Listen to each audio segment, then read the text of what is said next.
Life insurance जो माझा subject आहे तो आहे ना मृत्यूशी निगडीत आहे.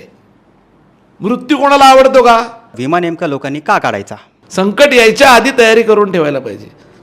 अर्जुनाने एवढी ब्रह्मास्त्र ठेवलेली ना, ती आधी ठेवलेली. युद्ध सुरू झाल्यावर कृष्ण रथ घेऊन धावायला लागल्यानंतर तो बाण शोधत नव्हता. जो 700 रुपयाचं तिकीट घेतो आणि पॉपकॉर्न खातो आणि पुष्पा 2 बघतो, तो एक क्लास आहे आपल्याकडे. भरपाई, नुकसान भरपाई आपल्याला प्रत्येक वस्तूची हवी असते. हेल्थ इन्शुरन्सला सिरियसली लोक कोरोनानंतर जरा जास्तच घ्यायला लागली. चांगली वैद्यकीय सेवा, मोठ्या मोठ्या हॉस्पिटलमध्ये जाऊनच म्हातारपणी ट्रीटमेंट घ्यायची असेल तर हेल्थ इन्शुरन्स हा केलाच पाहिजे.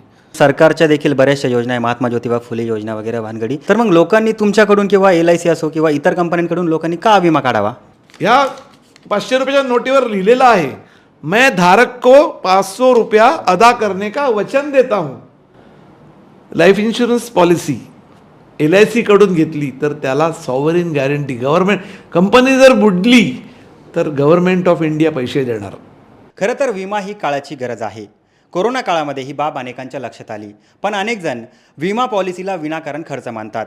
त्यामुळे विमा नेमका का काढायचा, त्याचा नेमका फायदा काय आणि त्याचा लाभ नेमका कसा घ्यायचा, या सर्व प्रश्नांची उत्तर देण्यासाठी आज आपल्यासोबत मराठमोळे विमा तज्ज्ञ राजेश सातुस्कर सर आहेत. सर, तुमचं खूप खूप स्वागत आहे ABP माझामध्ये. नमस्कार. सर, पहिला प्रश्न हा आहे की विमा नेमका लोकांनी का काढायचा? विमा, आयुर्विमा ह्याला काही पर्यायच नाही. म्हणजे जी व्यक्ती त्याच्या कुटुंबाचं संपूर्ण पालनपोषण करते किंवा त्या व्यक्तीच्या कामावरती जेव्हा ती एज्युकेशन घेते, शिकते, डिग्री मिळवते, मग संसार सुरू होतो. त्या संसार सुरू व्हायच्या आधीसुद्धा आईवडील असतात ना, आईवडिलांनाही कम्पेन्सेशन मिळालं पाहिजे. त्यामुळे काही थोडंसं इंग्लिश बोललं जाईल माझ्याकडून, परंतु कसं आहे की भरपाई, नुकसान भरपाई आपल्याला प्रत्येक वस्तूची हवी असते. तर मी जर मिळवता आहे, कुटुंबामध्ये कमावता आहे, तर माझा हा विमा असलाच पाहिजे. कारण कमावती व्यक्ती ज्या वेळेला त्या कुटुंबाबरोबर नसते आणि त्या कुटुंबाची जी परिस्थिती होते ती आम्ही डोळ्यांनी बघतो. कारण मी लाईफ इन्शुरन्स एजंट आहे, मी क्लेम सेटल करतो. आणि ज्या वेळेला एखाद्या घरात मृत्यू होतो आणि कमावती व्यक्ती जेव्हा त्या जगात नसते ना, तेव्हा सगळ्यांना लाईफ इन्शुरन्सच्या क्लेमची, एजंटची आणि त्या अमाऊंटची आठवण येते. आणि ती अमाऊंट नेहमी कमीच वाटते.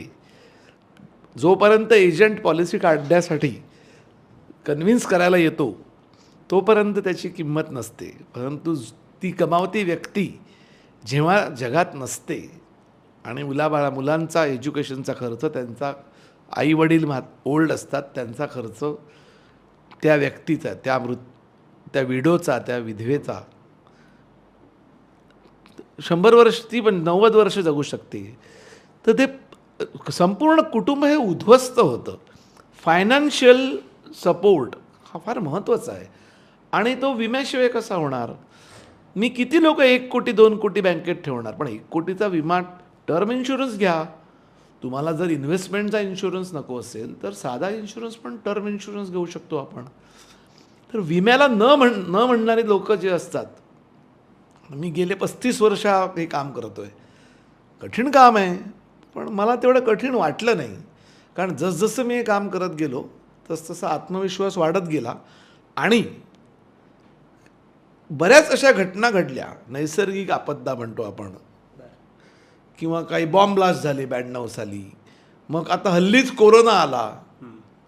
तर मी असं म्हणत नाही की अशा घटना घडाव्यात, परंतु लोकांमध्ये जागरूकता, लोकांमध्ये लाईफ इन्शुरन्सविषयी जे आम्हाला नको, आम्ही मरणार नाही, आम्हाला काही होणार नाही, हे जे गैरसमज आहे तो थोडासा आमचं काम आहे आणि ते मी करतो ॲज अ एजंट. विम्याची गरज आहेच. ओके सर, जसं की अन्न, वस्त्र, निवारा आणि मोबाईल ही काळाची गरज आहे, तसं इन्शुरन्स म्हणजे इन्शुरन्स महत्त्वाचा आहे का? अन्न, वस्त्र, निवारा तीनही गोष्टी मिळणारच नाहीत जर ती कमावती व्यक्ती कुटुंबाबरोबर नसेल तर. आणि तो मोबाईल आहे ना, तो बंद पडेल बिल न भरल्यामुळे. आणि समजा तुटला तर नवीन मोबाईल 1.5 लाखाचा आयफोन किंवा सॅमसंग घ्यायला त्या मुलाकडे आणि त्या मुलीकडे पैसे नसतील. ऑनलाईन शिक्षणसुद्धा बंद पडेल. कुठून आणणार? डॅडी, वडील, काका, मामा, पप्पा सगळे असतात, परंतु खरं प्रेम हा कुटुंब प्रमुखच करतो, पालक. 1.5 लाखा 2-2 लाखाचे मोबाईल एखाद्या वेळेला कोणाला मिळतील, परंतु आज ऑनलाईन शिक्षण हे होणार आहे आणि ही काळ आहे हा. प्रत्येक आज पहिली आणि दुसरीतल्या मुलाला लॅपटॉप लागतो किंवा डेस्कटॉप लागतो. तुम्ही अन्न, वस्त्र, निवारा आणि मोबाईल, फार सुंदर, मला तुमचा प्रश्न आवडला. परंतु विमा, कारण ह्या सगळ्या गोष्टी ती कमावती व्यक्ती नसताना सुद्धा अवेलेबल होतील जर योग्य अमाऊंटचा आणि योग्य प्रमाणे योग्य व्यक्तीकडून, योग्य लाईफ इन्शुरन्स एजंटकडून, म्हणजे मी असं म्हणत नाही माझ्याकडून, योग्य तज्ज्ञ माणसाकडून जर विमा घेतलात तर तुम्हाला कुठलाही प्रॉब्लेम होणार नाही. जे काही गैरसमज आहेत विम्याबद्दलचे की रिटर्न कमी आहे, मला माहिती आहेत, मी स्वतःहून सांगतो, मी इंटरव्ह्यू देतो आहे तुम्हाला, त्यामुळे मला माहिती आहे की लोक ऐकत आहेत. रिटर्न हा इन्शुरन्समध्ये बघितलाच जाऊ नये. इन्शुरन्स म्हणजे विमा हा विमा म्हणून बघितला जावा असं माझं म्हणणं आहे. आणि आपण प्रत्येक गोष्टीचा इन्शुरन्स करतो ना. आपण गाडी घेतो, आपण फॅक्टरी एखादी करतो, एक मशिनरी घेतो, प्रत्येक गोष्टीचा विमा करतो. आता ती गाडी ॲटोमॅटिक चालणार आहे का? त्यात गाडीत जो ओनर बसणार, चालवणार, अपघात ॲटोमॅटिक होईल का उभ्या गाडीचा? तर ते गाडीतल्या व्यक्तीचा इन्शुरन्स नको का? ती जी चालवणारी व्यक्ती आहे ती कुटुंबासाठी केवढी महत्त्वाची आहे. तिचा पगार बंद झाला, तुम्ही इमॅजिन करावं. एखादा हल्ली 50-60 लाख, 2-2 लाख पगार असतात. इव्हन गव्हर्नमेंट सर्वांना पण हल्ली 1.5 लाख पगार आहेत. उत्पन्न बंद म्हणजे काय होणार? करायचं काय? किती सेव्हिंग असणार? लोकांना इन्शुरन्सबाबत नेमकं गैरसमज कोणते आहे? इन्शुरन्सबाबत गैरसमज नाही आहे, टाळमटाळ करण्याचं कारण काय, तर हा माझा जो सब्जेक्ट आहे ना साहेब, लाईफ इन्शुरन्स, जो माझा सब्जेक्ट आहे तो आहे ना मृत्यूशी निगडीत आहे. मृत्यू कोणाला आवडतो का? जन्म झाला तर लोक आनंदित होतात, पेढे वाटतात. मृत्यू झाला की दुःखी होतात. आता एक कालचक्र आहे ना. जन्माला आलेला माणूस हा मरणारच आहे. तर तो 90 वर्षी गेला, 100 वर्षी गेला तर आपण कौतुक करतो, वा किती सुंदर लाईफ, 100 वर्ष गाठली. तुम्ही इतके वर्ष म्हणजे विमा पॉलिसीमध्ये तज्ज्ञ आहात वगैरे भानगडी, पण आत्तापर्यंत लोक हेल्थ इन्शुरन्सला सिरियसली घेतात का? हेल्थ इन्शुरन्सला सिरियसली लोक कोरोनानंतर जरा जास्तच घ्यायला लागली, पण असं नाही आहे. प्रॉब्लेम काय आहे की हेल्थ इन्शुरन्सबद्दल लोकांना अवेअरनेसच नाही आहे की आज bypass surgery, kidney transplant, liver transplant हे किती महाग झालं आहे. आणि आता हल्ली हॉस्पिटलायझेशनचा खर्च खूप महाग झाला आहे. तुम्ही गव्हर्मेंट हॉस्पिटल आहेत, आपल्या सरकारने पण चांगल्या सोयी करून ठेवलेल्या आहेत, परंतु शक्यतो लोकांना उत्कृष्ट तज्ज्ञ डॉक्टर हवा असतो, चांगली सेवा हवी असते. कारण पेशंट आजारी असतो, पण जर रूम चांगली नसेल, चांगलं हॉस्पिटल नसेल तर त्याच्याबरोबरची जी व्यक्ती असते ना त्यांचे हाल जास्त असतात पेशंटपेक्षा. हे आम्ही बघतो.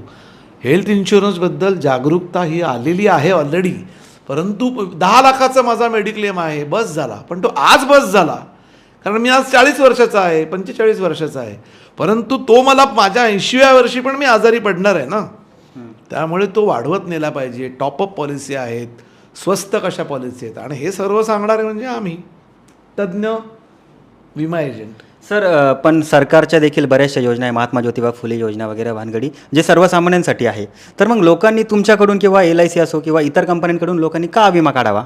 ते लिमिटेड अमाऊंटचे आहेत ना, त्या लोअर इन्कम ग्रुपसाठी आहेत. म्हणजे आदरणीय आपले वंदनीय श्री नरेंद्र मोदीजींनी जी स्कीम ठेवली आहे की काय 354 रुपयामध्ये 5 लाखाचा मेडिक्लेम आहे आणि 2 लाखाचं डेथ कवर आहे.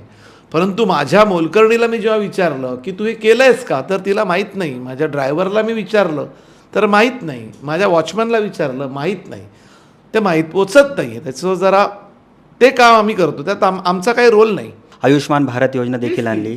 तुम्ही बँकेत जायचं आहे, बँकेमध्ये तो फॉर्म अवेलेबल आहे. एजंटची गरजच नाही आहे. ओके. बँकेत जायचं, फॉर्म भरायचा, 354 रुपये वर्षाला हो. आणखी काय काय करायचं म्हणजे प्रत्येक. महाराष्ट्र सरकारकडून देखील एक महात्मा ज्योतिबा फुले योजना ही राबवली जाते. ती फक्त रेशन कार्डवरती असते आणि त्याद्वारे अनेक हॉस्पिटलमध्ये देखील लोकांना त्याचा लाभ भेटतो. मग तिकडं हेल्थ इन्शुरन्स म्हणजे सगळे ऑपरेशन फुकटमध्ये होतात. मग लोकांनी का नेमकं हेल्थ इन्शुरन्स काढावं? तुम्ही जे बोलताय ना ते सरकारमान्य हॉस्पिटलची रेट बोलताय. परंतु असा एक वर्ग आहे मिडल क्लास किंवा अप्पर मिडल क्लास जो 700 रुपयाचं तिकीट घेतो आणि पॉपकॉर्न खातो आणि पुष्पा 2 बघतो. तो एक क्लास आहे आपल्याकडे. कळलं? तो लोअर मिडल क्लास आहे. परंतु त्याने पुष्पा 1 पण बघितलाय, पुष्पा 2 पण बघितलाय, विथ फॅमिली बघितलाय, त्याच्यानंतर तो पावभाजी खायला पण गेलाय, रेस्टॉरंटमध्ये जेवायला पण गेलाय. तो क्लास सरकारी हॉस्पिटलला जात नाही. तो आयदर एखाद्या नर्सिंग होममध्ये जातो किंवा मोठ्या हॉस्पिटलमध्ये जातो. कारण त्याला त्याच्या हेल्थची काळजी तेव्हा वाटायला लागते. तेव्हा मग 5 लाखाचा जो गव्हर्नमेंटकडनं मिळालेला जो लाईफ विमा आहे म्हणजे तो कमी आहे. म्हणजे माझा स्वतःचा तुम्ही मला विचारलात तर माझा 1.5 कोटीचा मेडिक्लेम आहे. ह्याचा अर्थ असा नाही काय मला काय होणार आहे. मी मजबूत आहे एकदम कडक. पण मला माहिती आहे मी आणखी 30 वर्ष जर जगलो, 40 वर्ष जगलो तर मग तेव्हा ही रक्कम पुरणार का? तेव्हा मला कोणी देणारही नाही ना. त्यामुळे मला आत्ताच केला पाहिजे. संकट यायच्या आधी तयारी करून ठेवायला पाहिजे. अर्जुनाने एवढी ब्रह्मास्त्र ठेवलेली ना, ती आधी ठेवलेली. युद्ध सुरू झाल्यावर कृष्ण रथ घेऊन धावायला लागल्यानंतर तो बाण शोधत नव्हता. मग एवढं सगळं प्लॅनिंग करायलाच पाहिजे. लाईफ इन्शुरन्स केलाच पाहिजे, हेल्थ इन्शुरन्स केलाच पाहिजे, टर्म इन्शुरन्स केलाच पाहिजे. त्याला काही उपायच नाही आहे. म्हणजे तुम्ही तुमच्या संपूर्ण सेव्हिंग जातं. इतक्या सुंदर सुंदर ॲड येतात इन्शुरन्स कंपन्यांच्या, ते मेसेज देतात, सेलिब्रिटीज येतात. परंतु माझा असा एक अनुभव आहे की खरोखर जे गरजू आहेत ना ते या योजनांचा फायदाच घेत नाहीत. नाही सर, पण बऱ्याचदा असं होतं की बरेचसे एजंट येतात आणि ते लोकांना गंडवतात देखील. तर त्याबाबत काय सांगा? तुमचा अगदी प्रश्न हा अतिशय उत्कृष्ट प्रश्न आहे. लाईफ इन्शुरन्स एजन्सी मी आज करतोय. मी फक्त LIC एजंट आहे. मी स्टॉक मार्केट, मी म्युच्युअल फंड सुद्धा करत नाही, मी कार इन्शुरन्स सुद्धा करत नाही. मी फक्त लाईफ आणि हेल्थ 2च इन्शुरन्स करतो. माझा फोकस आहे त्याच्यावरती. तुम्ही विश्वास ठेवणार नाही, परंतु त्याच्यामुळे मला जास्त सक्सेस मिळतो. मी लोकांना पटवून देऊ शकतो. त्यामुळे मी तज्ज्ञ आहे ना त्यातला. मी दुसरं काही काम करत नाही, मी नोकरी करत नाही, माझा साईड बिझनेस नाही आहे हा, माझा पूर्ण वेळ व्यवसाय आहे. इंग्लिशमध्ये त्याला शब्द आहे आंत्रप्रेनर, उद्योजक. मी एक उद्योजक समजतो हे प्रोफेशन. आणि म्हणून जास्त बिझनेस होतो, जास्त पैसे मिळतात. मर्सिडीज गाड्या, foreign travel, business class, 5 star. Life insurance आणि हेल्थ इन्शुरन्स याच्यामध्ये नेमका फरक काय? हेल्थ इन्शुरन्स हा तुम्ही जिवंत असताना कामी येतो आणि लाईफ इन्शुरन्स हा जेव्हा तुम्ही ह्या जगात नसता तेव्हा जे आहेत तुमच्यावरती अवलंबून लोक त्यांच्यासाठी आहे. जेव्हा आपण इन्शुरन्स पॉलिसी घेतो तेव्हा एजंट खूप गोड बोलतात, पण प्रत्यक्षात जेव्हा आपण क्लेम करतो तेव्हा बरेचशा अडचणी येतात.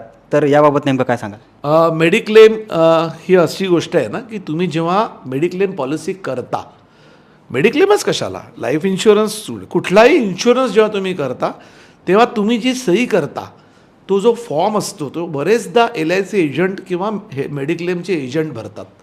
त्यांना त्यांची तुमची कदाचित नवीन ओळख असू शकते. तो फॉर्म फार महत्त्वाचा आहे. योग्य माहिती, योग्य इन्फॉर्मेशन, खरी, न लपवता, न हाईड करता, न विसरता, मी न विसरता असं म्हणेन.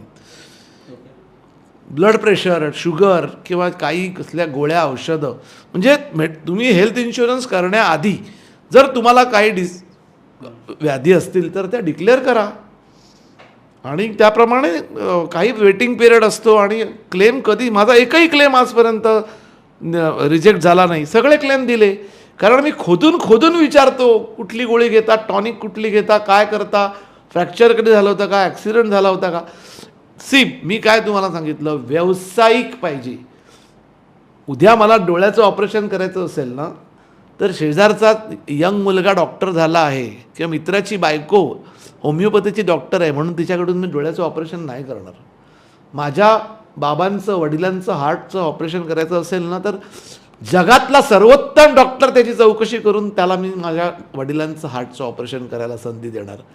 तसंच इन्शुरन्स एजंट निवडताना तो उत्कृष्ट असला पाहिजे, तो प्रोफेशनल असला पाहिजे, तो तेच काम करणारा असला पाहिजे, म्हणजे चुका होणार नाहीत त्या एजंटकडनं.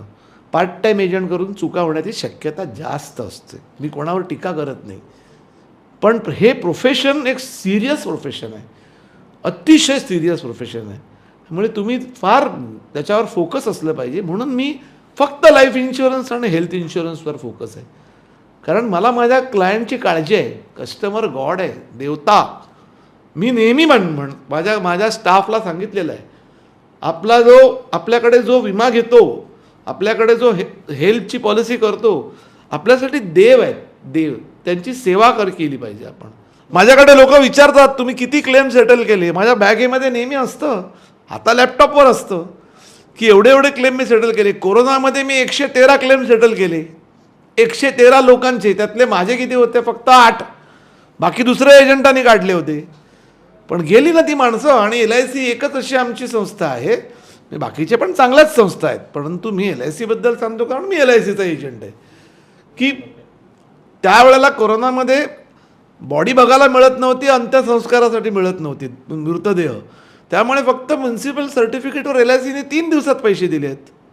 3 days 72 hours. त्यासाठी LICचा staff all the way mask लावून सगळीकडनं पॅकअप होऊन, मी ग्लोव्ज घालून आम्ही क्लेम आमचं ऑफिस चालू ठेवलं होतं. मी माझं ऑफिस चालू ठेवलेलं. धोका पत्करायला लागला, परंतु लोकांना पैसे नको का द्यायला? हे फार सोशल वर्कचंही काम आहे. हे फक्त मिळकत करण्याचं काम असं मी कधीच मानत नाही. मी माझं काम करत राहतो. मला नवीन लोक माझे क्लायंटच आणून देतात. म्हणून म्हणतोय मी, ते देव आहेत. Every customer is a God for me. माझ्यासाठी देव आहेत ते. तेच एक माणूस मला 5 नवीन लोकांना सांगतो की ह्याच्याकडे पॉलिसी करा, ह्यांच्याकडे हेल्थ इन्शुरन्स करा, राजेश सातोस्कर तुम्हाला क्लेम आणून देणार, काही काळजी करू नका. पण त्यासाठी श्रम करावे लागतात आणि ते मी नेहमीच करतो. सर, मार्केटमध्ये अनेकशा कंपन्या आहेत जे मेडिक्लेम इन्शुरन्स देतात वगैरे वानगडी, पण लोकांनी मग LICकडूनच का घ्यावे? LICमध्ये नेमकं डिफरन्स काय? मी असं म्हणत नाही की फक्त LICकडेच करावी, कारण का काही ज्या प्रायव्हेट इन्शुरन्स कंपन्या आहेत त्याही सुद्धा रेग्युलेटरकडूनच आलेल्या आहेत. या देशामध्ये व्यवसाय करण्याचं त्यांना जी संधी दिलेली आहे ती रेग्युलेटरच्या अंडरच आहे. IRDA म्हणून जी संस्था आहे, जशी स्टॉकमध्ये SEBI असते, IRDAच्या अंडर ते काम करतात. मी LIC बरोबर का आहे? कारण फक्त LIC of India he government company आहे आणि ज्याला इंग्लिशमध्ये सॉव्हरेन गॅरंटी म्हणतात. सॉव्हरेन गॅरंटी म्हणजे, आता समजा माझ्याकडे ही जी नोट आहे माझ्या खिशामध्ये, ही माझ्या खिशामध्ये जी 500 रुपयाची नोट आहे, ह्या 500 रुपयाच्या नोटीवर लिहिलेलं आहे, मैं धारक को 500 रुपया अदा करने का वचन देता हूँ. लाईफ इन्शुरन्स पॉलिसी LICकडून घेतली तर त्याला सॉव्हरेन गॅरंटी, गव्हर्मेंट कंपनी जर बुडली तर गव्हर्मेंट ऑफ इंडिया पैसे देणार. या नोटीबद्दल कोणी डाऊट घेतं का? तसं LICबद्दल कोणी डाऊट घेत नाही. आणि ही सॉव्हरेन गॅरंटी फक्त LIC ऑफ इंडियाकडे आहे आणि मला आवडते माझी कंपनी.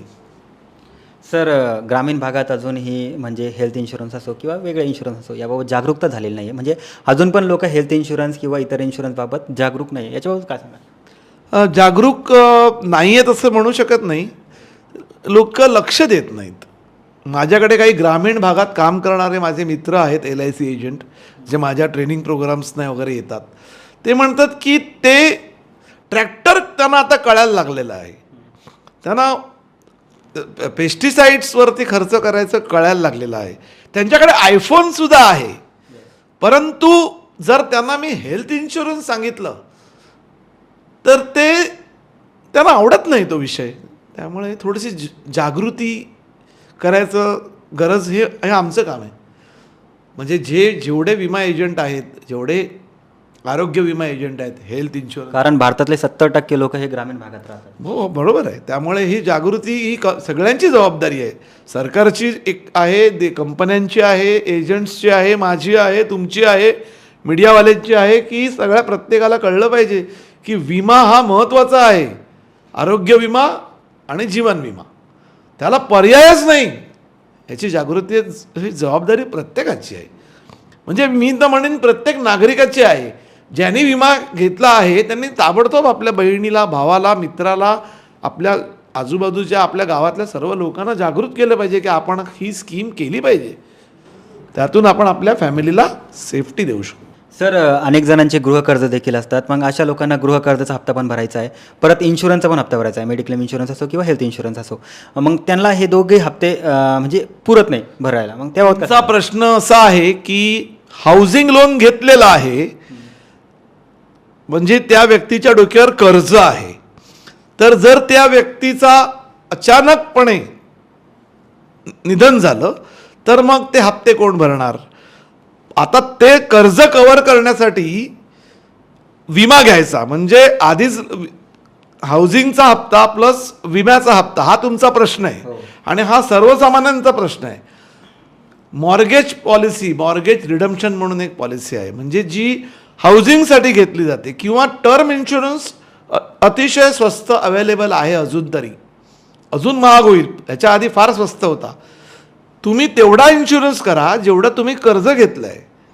तो खर्च म्हणूनच तुम्हाला घ्यावा लागेल आणि तो फार महाग नसतो. आज एखाद्या 30 वर्षाच्या मुलांनी 50 लाखाचं लोन घेतलं हाऊसिंगचं, तर त्याचा 50 लाखाचा विमा हा 12,000 होऊ शकतो, 10,000. म्हणजे जो काही हप्ता त्याने घेतला आहे 50 लाखाच्या गृहकर्जासाठी, त्याच्यामध्ये 51,000 रुपये वाढतील. परंतु उद्या काही दुर्दैवाने झालं तर त्याची फॅमिली घरात राहते. ते विमा त्या लोनची काळजी घेतो. मी तर म्हणतो ज्यांनी लोन्स घेतली आहेत किंवा त्यांच्या डोक्यावर लोन्स आहेत त्यांनी प्लीज स्वस्तातला विमा शोधून काढा. तज्ज्ञ LIC एजंटकडे जा, तज्ज्ञ कुठल्याही कंपनीकडे जा, कसंही करा. परंतु जे कर्ज डोक्यावर आहे ते ठेवून आपल्या मागच्या माणसांसाठी जाऊ नका. कर्जाचा वर इन्शुरन्स हा टर्म इन्शुरन्स केलाच पाहिजे. सर, तुम्ही देशातील एक सुप्रसिद्ध विमातज्ञ आहात, तर तुमचा आयुष्याचा नेमका खडतर प्रवास राहिलेला असं मी ऐकलेलं आहे. तर नेमकं त्याबाबत काय सांगाल? खडतर प्रवास म्हणजे काय की वडिलांचा पगार बंद झाला, ते आजारी पडले आणि तो थोडासा म्हणजे मेंदूचा आजार असल्यामुळे ते ऑफिसला जात नव्हते. त्याच्यामुळे पैसे कमी होते आमच्याकडे.